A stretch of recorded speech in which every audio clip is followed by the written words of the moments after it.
I got to start with Cam Talbot again. Outstanding for you in net. Yeah, it's almost becoming routine for him, and I don't mean the effort's easy by any means, but the results of him being a wall back there and giving us an opportunity to scratch and claw for wins is it's been pretty impressive. He got a little rest when we went to Columbus, and if we can keep him up and running and healthy, not only this year but moving forward, we feel we've got a really good one there. Your blue line's been in a state of flux all season with injuries and whatnot, and you lost another one today. Do you have an update on Brandon Davis? We'll have a better read tomorrow when we get back and he gets to see our doctors. Obviously, it didn't look good and couldn't return, so I would say right now it's not looking good. But until we get him in to be reviewed, that's all we can really give you. It seemed like he just got tangled up with Buff. It looked like he got the stick in the face, and then. Yeah, it was. I wouldn't worry about his face or his head. That's what I thought he was. I thought he was hit with a stick and maybe had a head problem or something like that. But it's his leg, and it doesn't look good right now. But until we get the doctor's review and get some pictures of it, we don't really know. What's your reasoning for putting Korpikoski up there with McDavid? Well, we were in a tight game, and I thought that line was giving up far too many opportunities against.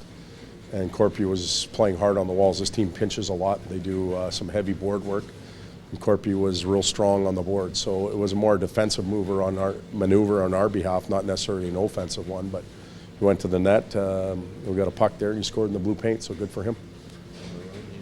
He keeps going. Yeah, it's funny how players can change the well, I shouldn't say that, because we tried to adopt that scrappy, hard, tenacious style heading into Los Angeles, and guys bought into it. Now adding a few bodies, it's just grown, and guys are actually talking about it on the bench. They're embracing it. It's not always pretty. We're not always out of our end. We do get outshot at times, but we're finding ways to win with what we have, and the guys are proud of that. That's the kind of goals he scores, like Bob Murray was saying. He scores every goal for the Flyers. Yep. Well, I think if you watch, it's got to be 85-90% of the goals scored in the league are scored from that area. So, if I'm a player, I'm turning on one of the networks, either in Canada or in the U.S., and I'm watching the goals every night and saying, okay, I got to find a way to get to that spot when the puck is loose and I have a chance to be a 10-goal scorer. Todd, is there value in holding a lead for 23 minutes, not needing overtime, and closing it out and winning a one-goal game in regulation, in terms of getting over that hump? Yeah, we've played. We played a lot of one-goal games, whether we won or lost, and also got to overtime. It was nice to keep this one in that 60-minute range. Got a little help from a post or a crossbar at the end, and Talbot's played well. But for the amount of hockey we played and the schedule we have ahead of us for the next 2 weeks, the fewer minutes, the better it is in our group. Talbot's making all the saves look not routine, but like save it on Scheifele right at the end of the second period there on this leg. Yeah.